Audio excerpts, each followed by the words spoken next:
உலகத்திலேயே பெரிய நோய் அப்படின்னு சொன்னால் எங்கிட்ட நிறைய பேர் கேட்பாங்க.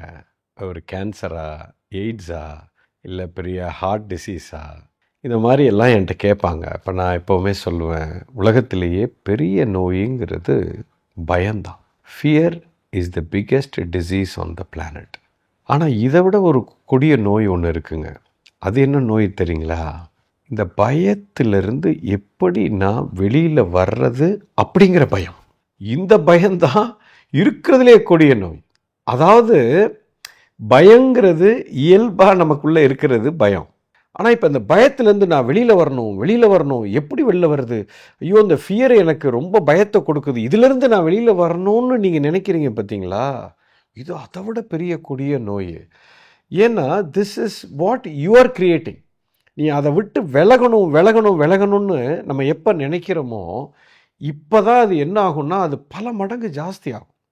அதாவது பயமே எனக்கு ஒரு பெரிய பாதிப்பை கொடுக்கும். ஆனால் பயத்திலிருந்து நான் விலகணும்னு நினச்சி அதை விட்டு ஓடணும்னு நான் நினைக்கிறது அதை 100 மடங்கு அந்த பாதிப்பை அதிகப்படுத்தும். அப்படின்னா நான் என்ன பண்ணுறது குருஜி? 2 விஷயம் நீங்கள் பண்ணுறீங்க. ஒன்று, பயத்தை விட்டு விலகி ஓடணும்னு பார்க்குறீங்க. இன்னொன்று, பயத்தை வெளியில் காமிச்சிக்காம வச்சுக்கணும்னு பார்க்குறீங்க. இப்போ எனக்குள்ள பயம் இருக்குது, ஆனால் அந்த பயத்தை நான் வெளியில் காமிச்சக்கூடாது, நான் தைரியசாலி மாதிரி வைக்கணும். இதுக்கு பேர் ரிப்ரெஷன்னு பேர். அதாவது பயத்தை உள்ள அமுக்கி வைக்கிறீங்க.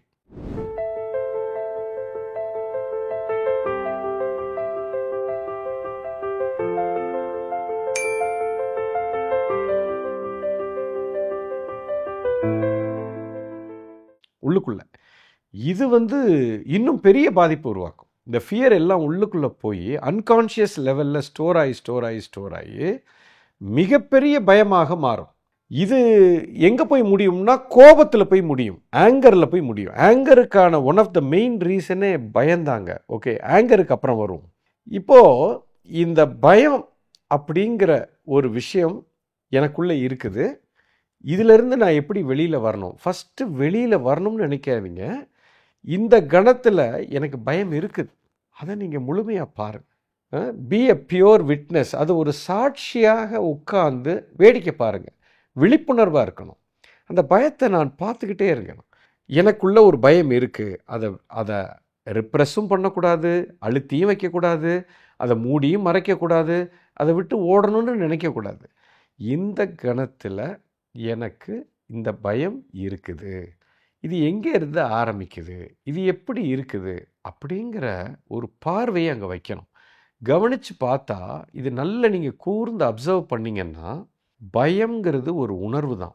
நீங்கள் பியோர் கான்ஷியஸ்னஸ், நீங்கள் இங்கே இருக்கிறீங்க, பயம் இங்கே இருக்கும். இப்போ பிரச்சனை என்னன்னா, நான் ரொம்ப பயந்தாங்குழி, நான் ரொம்ப பயந்த ஆள் அப்படின்னு என்ன ஆயிடுச்சுன்னா அந்த கான்ஷியஸ்னஸும் பயமும் ஒன்றா ஆயிடுச்சு. இப்போ நான் பயந்த சுவாபம் அப்படின்னு நீங்களே முடிவு பண்ணிட்டீங்க. ஆக்சுவலாக நீங்கள் வேற, பயம்ங்கிறது வேற. பயம்ங்கிறது உங்கள் மனதில் இருக்குது, அதுக்கு ஒரு காரணம் இருக்குது. அது உண்மையான விஷயம் அல்ல, அது இருக்கும் போயிடும். You understand? பட் நம்மளோட புரிதல் எப்படி இருக்குன்னா, நான் பயந்தாங்குழி, என்னுடைய கேரக்டரே அதுதான் அப்படின்னு மனதையே நீங்கள் முடிவு பண்ணிட்டீங்க. இப்போ இதுதான் பெரிய விஷயம். இப்போ இதை விட்டு ஓடணும்னு பார்க்குறீங்க. நீங்கள் ஓடவே வேண்டாங்க, நீங்கள் ஆல்ரெடி அதை விட்டு விலகி தான் இருக்கீங்க. இதுதான் மிகப்பெரிய உண்மை. அது உங்களுக்கு புரியலை.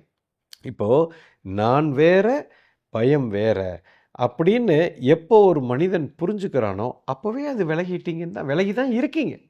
ஆல்ரெடி நீங்கள் 2 பேரும் வேறு தான். 2ம் ஒன்றும் இல்லை. ஒரு கணத்தில் எனக்கு பயமாக இருக்குது, இன்னொரு கணத்தில் நான் சந்தோஷமாக இருக்கேன், இன்னொரு கணத்தில் நான் ஆனந்தமாக இருக்கேன், இன்னொரு கணத்தில் நான் வெறுப்பாக இருக்கேன், இன்னொரு கணத்தில் நான் பொறாமப்படுறேன், இன்னொரு கணத்தில் எனக்கு இன்செக்யூரிட்டி இருக்குது. இது எல்லாமே மாறி மாறி வருது. ஒரே நிலைப்பாட்டில் நீங்கள் இல்லை. நல்லா புரிஞ்சுக்கணும். அப்போ கான்ஷியஸ்னஸ், விழிப்புணர்வுங்கிறது இங்கே இருக்குது. இது எல்லாமே மனதின் ஒவ்வொரு பாகங்கள். உங்கள் மனம்ங்கிற ஒரு பெரிய வீடு மாதிரி ஒன்று இருக்குங்க. இதில் ஒவ்வொரு ரூமாக இருக்குன்னு வச்சுக்கோங்க. அதைத்தான் நான் சொல்வேன்.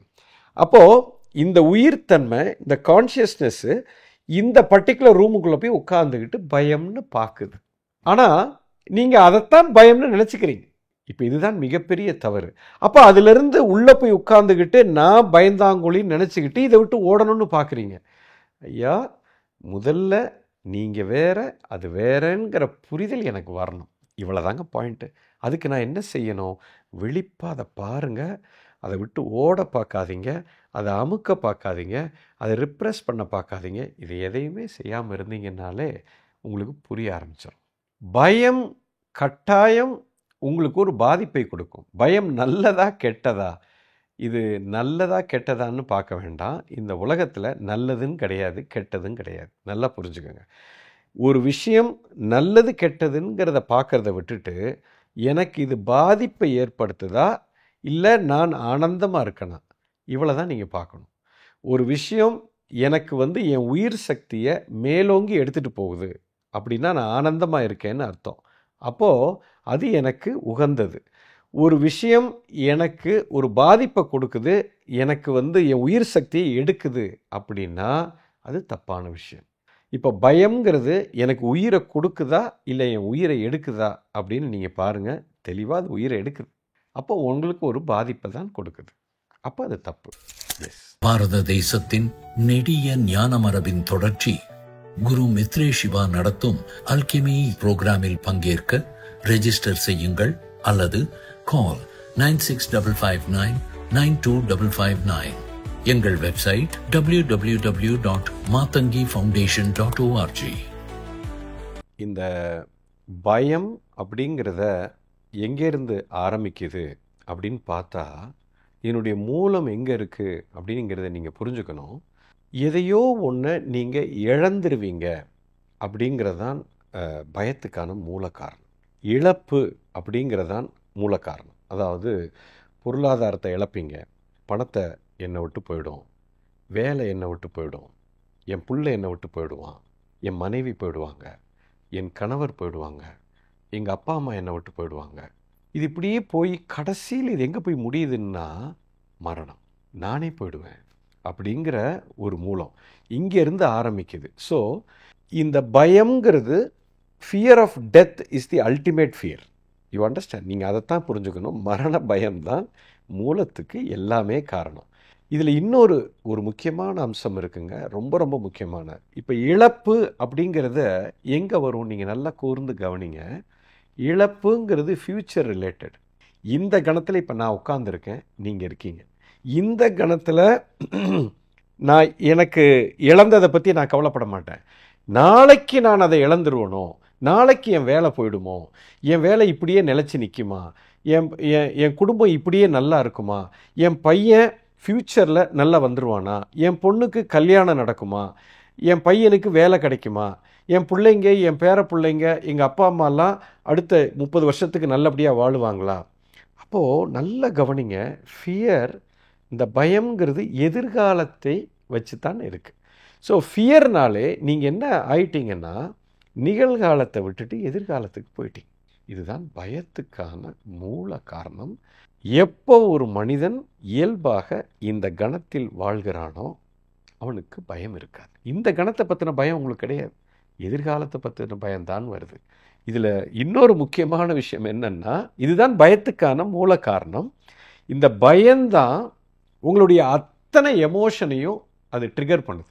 உங்களுடைய அத்தனை நெகட்டிவ் விதமான உணர்வுகள், அதாவது கோபம், வெறுப்பு, பொறாமை, எரிச்சல், படபடப்பு, இது எல்லாமே, ஆங்ஸைட்டி எல்லாமே வருவதற்கான மூல காரணமே இந்த பயம்.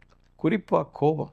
நிறைய பேருக்கு இந்த கோபத்தை விட்டு வெளியில் வரணும்னு பார்க்குறீங்க. இந்த கோபத்துக்கான காரணமே இந்த பயம்தான். அதுவும் இந்த சின்ன சின்ன விஷயத்துக்கு எல்லாமே கோவப்படுறீங்க அப்படின்னா அவங்களுக்கு ஃபியர் ரொம்ப இருக்குன்னு அர்த்தம். அதுதான் அதுக்கு மூல காரணம். இதில் அதை விட ஒரு பெரிய தப்பு பண்ணுறீங்க.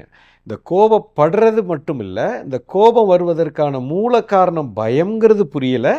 இது எதுவுமே புரிஞ்சுக்காம இந்த கோபத்தை விட்டு நான் எப்படி வெளியில் வர்றது, இந்த கோபத்தை அடக்கி வைக்கிறது, இந்த வெளியில் கோபப்படாமல் நடிக்கிறது, உள்ளுக்குள்ளே கோபத்தை வச்சுக்கிட்டே இருக்கிறது, இது அதை காட்டிலும் பெரிய டேஞ்சர், பெரிய ஒரு அபாயத்துக்குள்ளே. அதாவது ஒரு தவறு நடக்குது, அந்த தவறை மறைக்கிறதுக்கு பல தவறுகளில் போய் சிக்கிக்கிறீங்க.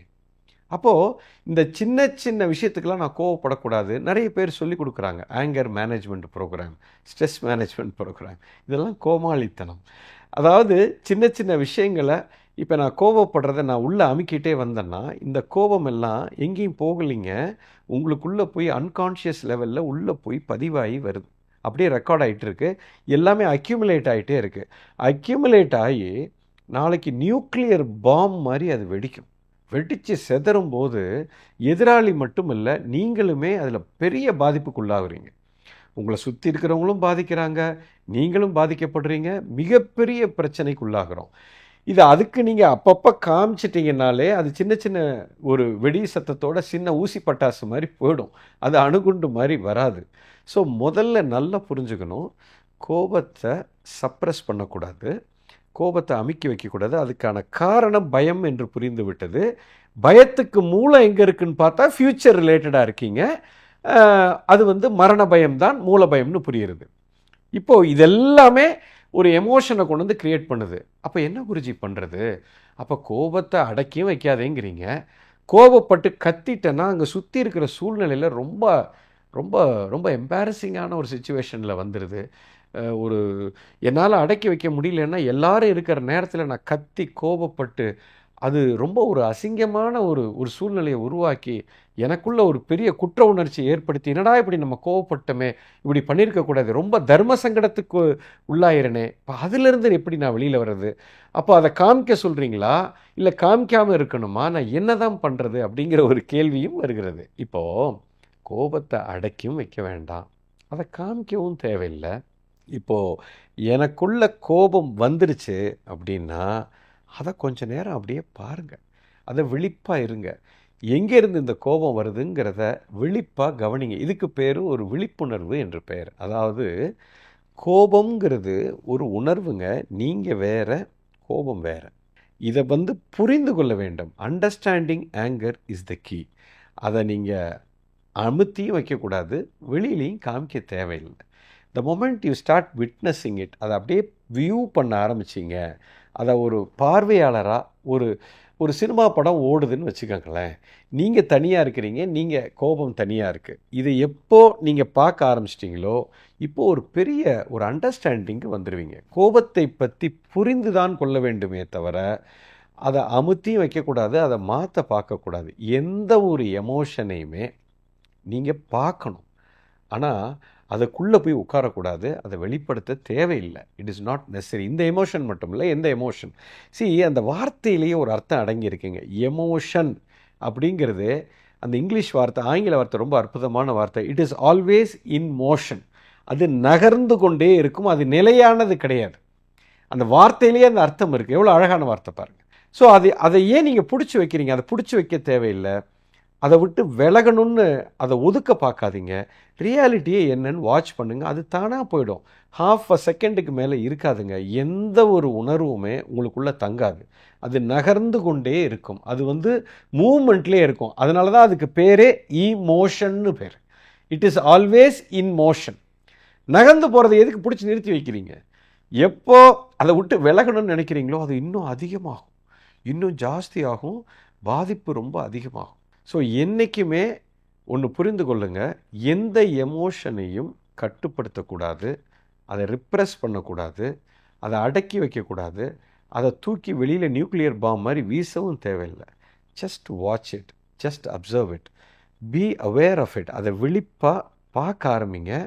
அப்போ தான் அதுக்கு ஒரு புரிதல் வரும், பெரிய ஒரு அண்டர்ஸ்டாண்டிங் வரும்.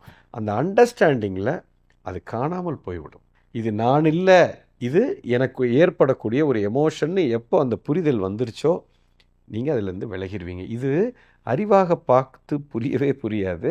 இது கோபம் வரும்போது அதை விழிப்புணர்வாக பார்க்க ஆரம்பிங்க, உங்களுக்கே புரியும். பாரத தேசத்தின் நெடிய ஞான மரபின் தொடர்ச்சி குரு மித்ரேஷ் சிவா நடத்தும் அல்கெமி புரோகிராமில் பங்கேற்க ரெஜிஸ்டர் செய்யுங்கள் அல்லது கால் 9655992559. எங்கள் வெப்சைட் www.matangifoundation.org.